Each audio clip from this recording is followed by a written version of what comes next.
ଜଗନ୍ନାଥ ମୋର ବିକାଶ Odia tips channel ତରଫରୁ ମୁଁ ଆପଣମାନଙ୍କୁ ସ୍ୱାଗତ ଜଣାଉଛି ଏବଂ ଆପଣ ଯଦି ମୋର ଚ୍ୟାନେଲକୁ ସବସ୍କ୍ରାଇବ୍ କରିନାହାନ୍ତି ତାହେଲେ ସବସ୍କ୍ରାଇବ୍ କରନ୍ତୁ ଏବଂ ଲାଇକ୍ କରନ୍ତୁ, ସେୟାର କରନ୍ତୁ ଏବଂ ସବସ୍କ୍ରାଇବ୍ କରିବା ପରେ ସାଇଡ଼୍ରେ ଥିବା ଘଣ୍ଟି ଚିହ୍ନକୁ ଦବାନ୍ତୁ। ଆସନ୍ତୁ ଗୋଟେ ଭଲ ଟିପ୍ସ ନେଇ ଆସିଛି। ଟିପ୍ସଟି ନାଁ ହେଉଛି ଅଁଳା ରସ ପିଅନ୍ତୁ, ଏସବୁ ଫାଇଦା ପାଆନ୍ତୁ। ବିଶେଷ କରି ପୁରୁଷମାନେ ଏହାର 5ଟି ଫାଇଦା ପାଇପାରିବେ। ତାହେଲେ ଜାଣନ୍ତୁ ଆଜିର ଏଇ ଟିପ୍ସ ବିଷୟରେ। ଏହା ମୂତ୍ରଜନିତ ସମସ୍ୟାରୁ ଦୂରେଇ ରଖିବାରେ ସାହାଯ୍ୟ କରେ। ଏହାଦ୍ୱାରା ପୁରୁଷମାନଙ୍କର ସ୍ପର୍ମ କାଉଣ୍ଟ ବଢ଼ିଥାଏ। ଅଁଳା ରସରେ ଲୋ ଲିବିଡୋ ସମସ୍ୟା ଦୂର ହୋଇଥାଏ। ଏହାଦ୍ୱାରା ଦୁର୍ବଳତା ଦୂର ହୁଏ ଏବଂ ଶକ୍ତି ଏବଂ କାର୍ଯ୍ୟକ୍ଷମତା ବୃଦ୍ଧି ପାଇଥାଏ। ଅଁଳା ରସ ପିଇବା ସହ ଏହାକୁ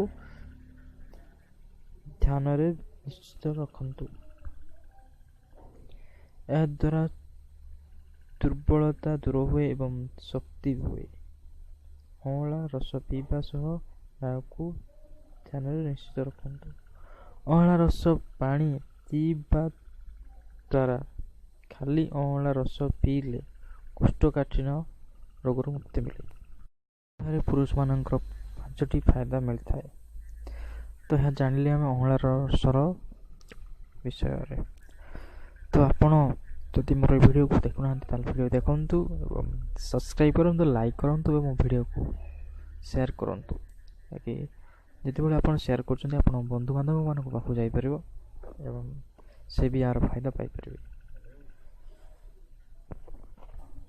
ତାର ପରବର୍ତ୍ତୀ ଭିଡ଼ିଓକୁ ଆପଣ ଦେଖିବା ପାଇଁ ଜମାନ୍ତୁ ଭୁଲନ୍ତୁ ନାହିଁ ଏବଂ ଯଦି ଆପଣ ମୋର ଭିଡ଼ିଓ ଦେଖିବା ପରବର୍ତ୍ତୀ ଭିଡ଼ିଓ ଦେଖିବାକୁ ଚାହୁଁଛନ୍ତି ତାହେଲେ ମୋର ଚ୍ୟାନେଲକୁ ସବସ୍କ୍ରାଇବ୍ କରନ୍ତୁ ଏବଂ ସାଇଡ଼୍ ପାଖରେ ଥିବା ଘଣ୍ଟି ଚିହ୍ନକୁ ଦବାନ୍ତୁ।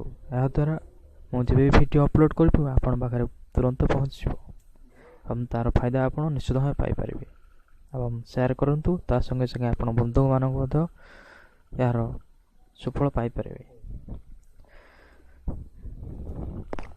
ଭିଡ଼ିଓରେ ହେଉଛି କେଉଁ ଖାଦ୍ୟ ଖାଲି ପେଟରେ ଖାଇବା ଅନୁଚିତ। ଏହା ବହୁତ ଇମ୍ପୋର୍ଟାଣ୍ଟ, ଏଇଟାକୁ ଆପଣ ଧ୍ୟାନ ଦିଅନ୍ତୁ ଏବଂ ମୋର ପରବର୍ତ୍ତୀ ଭିଡ଼ିଓ ଦେଖିବା ପାଇଁ ଆପଣ ଜମାରୁ ଭୁଲନ୍ତୁ ନାହିଁ। ଏହାଦ୍ୱାରା ଆପଣଙ୍କର ବହୁତ ଲାଭ ହେବ। ସେଥିପାଇଁ ମୋର ଏହି ପରବର୍ତ୍ତୀ ଭିଡ଼ିଓ ଆପଣ ନିଶ୍ଚିତ ଭାବେ ଦେଖନ୍ତୁ ଏବଂ ଦେଖି ତାକୁ ଲାଇକ୍ କରନ୍ତୁ ଏବଂ ସେୟାର କରନ୍ତୁ। ତା ସଙ୍ଗେ ସଙ୍ଗେ ଯଦି ସବସ୍କ୍ରାଇବ୍ କରିନାହାନ୍ତି ତାହେଲେ ସବସ୍କ୍ରାଇବ୍ କରିଦିଅନ୍ତୁ। ପାଖରେ ଥିବା ଘଣ୍ଟି ଚିହ୍ନକୁ ଦବାଇ ଦିଅନ୍ତୁ।